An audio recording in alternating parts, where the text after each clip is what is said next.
두 번째 챕터, 새로운 정체성을 갖다.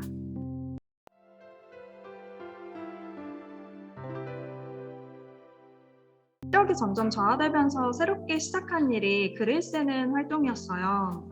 그 처음 시작은 한 영화 아카데미의 작품에서 시인 지망생 역을 맡았는데, 그때 시를 처음 접하고 시를 취미로 이제 쓰게 된 거예요. 그러다가 학교 과제로 대본 각색을 하는 과제를 맡게 됐는데, 제가 대본을 각색해서 낭독극으로 올렸더니 생각보다 반응들이 꽤 좋은 거예요. 그 이후에도 장면을 창작하거나 음악극을 만들어서 발표하기도 하고, 또 주변에 영화를 만드는 크루가 있었는데 작가가 필요하다고 하길래 내가 할게 라고 했어요. 거기에서 이제 시나리오 공모전에도 한번 글을 써서 출품해보자 해서, 그때 한강 유람선 시나리오 공모전이라고 한강을 배경으로 유람선도 조금 띄워주면서 그렇게 해서 시나리오를 썼는데, 그때가 1회 시나리오 공모전이어서 덜컥 당선이 된 거예요. 그러면서 나도 글 쓰는데 좀 나를 발휘할 수 있겠네?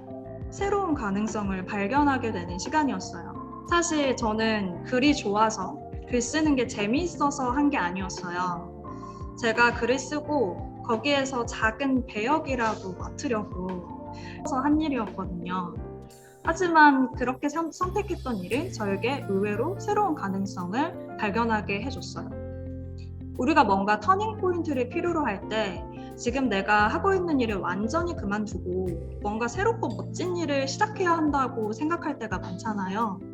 하지만 저는 지금 내가 하고 있는 일, 내가 처한 상황에서도 충분히 새로운 것을 발견할 수 있다라고 생각해요.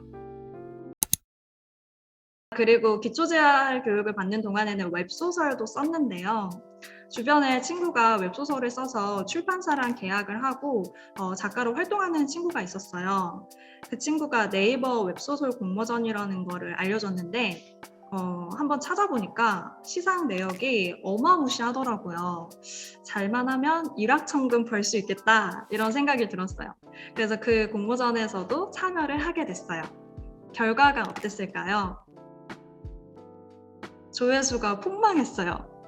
제가 기존에 웹소설을 읽었던 사람이 아니어서 제가 쓴 글은 새로운 장르를 창작한 그런 글이더라고요.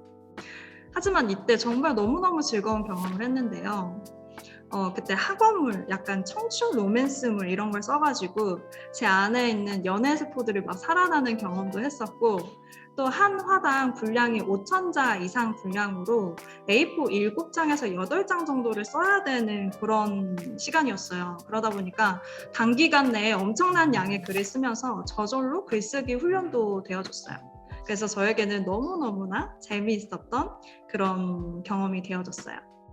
이렇게 제가 조금씩 글을 써오는 걸 알고 있었던 복지관 팀장님께서 이번에 우리 기관에서 유튜브 채널을 오픈하는데 콘텐츠 작가로 함께 하는 거 어때요? 라고 제안을 해주셔서 그 유튜브 채널에서 일을 하게 됐고, 거기에서 만난 팀원들, 거기에서 했던 경험들을 토대로 제 개인 채널 오픈까지 이어지게 되었어요. 조금씩 비장애인 배우에서 시각장애인 작가로 새로운 정체성을 갖게 됐어요. 이렇게까지 들으면 뭔가 장애를 굉장히 잘 받아들이고 새로운 일을 만나서 긍정적으로 삶이 변화했다, 이렇게 느껴지기도 하겠지만, 사실 저는 개인적으로 이 시기가 너무너무 힘들고 혼란스러운 시간이었어요. 저 스스로를 인정했다가 부정했다가를 반복했던 시간이었던 것 같아요. 앞으로 평생 장애인으로서 살아가야 한다는 건 정말 바뀔 수도 없는 사실이지만, 머리로는 알겠는데 마음적으로 잘 받아들여지지가 않더라고요. 그리고 배우라는 직업도 제가 제 인생에서 정답이라고 정해놓았던 직업이었기 때문에 다른 일을 한다는 게 생각보다 자꾸 미련을 갖게 하고 그 사실을 좀 받아들이는 게 힘들었어요. 이 마음이 몸으로도 표현이 되어서 굉장히 많이 체하기도 했었고, 이때 그래서 체하고 또 한의원도 가고 또 산책을 3시간, 4시간씩 하면서 스스로에게 계속 질문하는 시간을 갖고, 먹고 체하고 한의원 가고 스스로 질문하는 시간을 갖고, 이런 시간의 연속이었어요. 하지만 저는 이 혼란의 시기를 겪고 나서 비로소 저에게 맞는 역할과 정체성을 부여할 수 있었어요. 저는 이렇게 현실의 나를 있는 그대로 보는 시간이 꼭 필요하다라고 생각해요. 지금 있는 그대로의 내 모습으로 나한테 어울리는 옷이 있는데 자꾸 다른 사람들의 모습, 다른 사람들이 입고 있는 뭔가 그럴싸하고 남들이 멋있다고 하는 게 내 것이라고 착각하는 순간 거기에서부터 나다움을 잃고 불행이 시작된다라고 생각해요. 나를 객관적으로 바라볼 수 있는 시간을 통해서 나에게 맞는 역할, 정체성을 부여하고 비로소 내 삶을 살아갈 수 있다라고 생각해요. 세 번째, 행동이 가져다 준 것들. 이 챕터에서는 시각장애 유튜버로서 유튜버를 시작하고 지금까지의 활동에 대해서 이야기를 좀 나눠볼까 해요. 기존 기관에서 유튜브 채널에 작가로 참여를 하긴 했지만 콘텐츠를 기획하고 대본을 쓰고 출연하는 거는 잘 할 수 있었어요. 하지만 촬영이나 편집, 영상을 업로드하고 채널을 운영하는 건 다른 팀원분들이 다 해주시던 작업이었어요. 그래서 제 채널을 운영할 때도 다른 팀원분들이 그런 부분들은 좀 도와주시겠지라는 생각이었어요. 하지만 그때 당시에 제가 퇴사를 해서 남는 게 시간이었어요. 그래서 마냥 기다리기보다는 그냥 내가 일단 부딪혀서 한번 해볼까? 라는 생각이 들었어요. 저희 촬영 편집 도와주기로 한 팀원도 저시력 시각장애인이셨는데 태블릿을 사용해서 확대했다 축소했다 하면서 영상을 너무나 멋지게 잘 만드시더라고요. 그래서 나도 한번 편집을 한번 배워봐야겠다라는 생각도 있었고 그냥 좀 일단 부딪혀서 하면 가능성이 있지 않을까라는 생각을 겁도 없이 하게 됐어요. 그리고 가장 먼저 했던 게 유튜브에 있는 새로운 수많은 랜선 선생님들을 막 찾아다니기 시작했던 거예요. 처음 했던 게 구글 계정을 가입하는 거였어요. 유튜브에 랜선 선생님들께서 이 버튼을 누르시고 저거를 클릭하시고 이렇게 하시면 돼요. 이렇게 하는데 뭐가 뭔지 하나도 모르겠더라고요. 저는 확대를 해도 그 버튼들이 하나하나 이렇게 쉽게 들어오지는 않거든요. 그러다가 한 유튜버 선생님께서 어르신들을 대상으로 하는 그런 강의가 있었어요. 어머님, 아버님, 우측 상단에 있는 땡땡 버튼을 누르시고요. 이렇게 천천히 그리고 느리게 여러 번 반복을 해서 저에게 너무 맞춤 강의로 해주셔서 그 강의를 거의 몇십 번 듣고 거의 그냥 화면에 뭐가 있는지를 다 외우다시피 해서 한 3-4시간쯤 걸려서 구글 계정에 가입하는 데 성공했어요.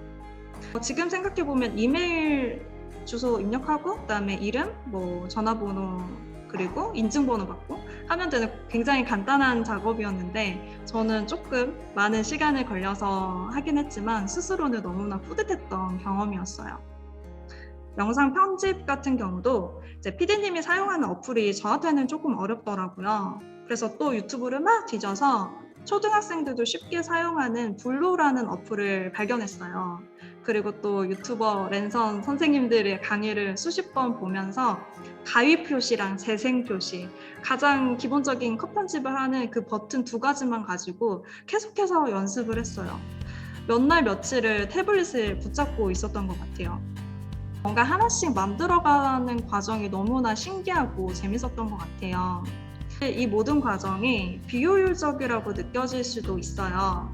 왜냐면 비장애인 친구한테 부탁하면 5분이면 끝날 일이고 팀원에게 부탁하면 사실 그냥 쉬운 일이잖아요. 하지만 저한테 이 시간이 굉장히 의미가 있었던 건 내가 처음부터 할 수 없다라고 포기해버리지 않았다는 거. 할 수 있는 만큼 내가 도전해서 성취해냈다는 거.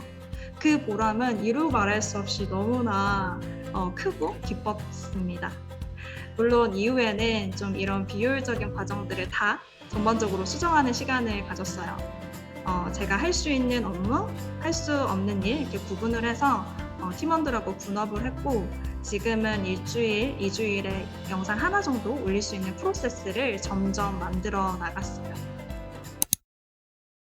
우리가 모르겠을 때 일단 막 포기해버릴 때가 많잖아요. 근데 이렇게 부딪혀서 하다 보면 의외로 또 새로운 결과들이 만들어지기도 하는 것 같아요.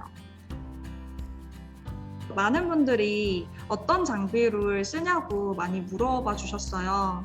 근데 저는 그때 제가 쓰고 있던 갤럭시 노트 5라고 5년 이상 쓰던 휴대폰과 지금 이 태블릿인데 갤럭시 S2라고 언제 꺼질지도 모르는 이 골동품과 같은 이 태블릿 이 두 가지, 그리고 PD님이 가지고 계시던 3만 원짜리 마이크를 무료로 빌려서 만들었어요.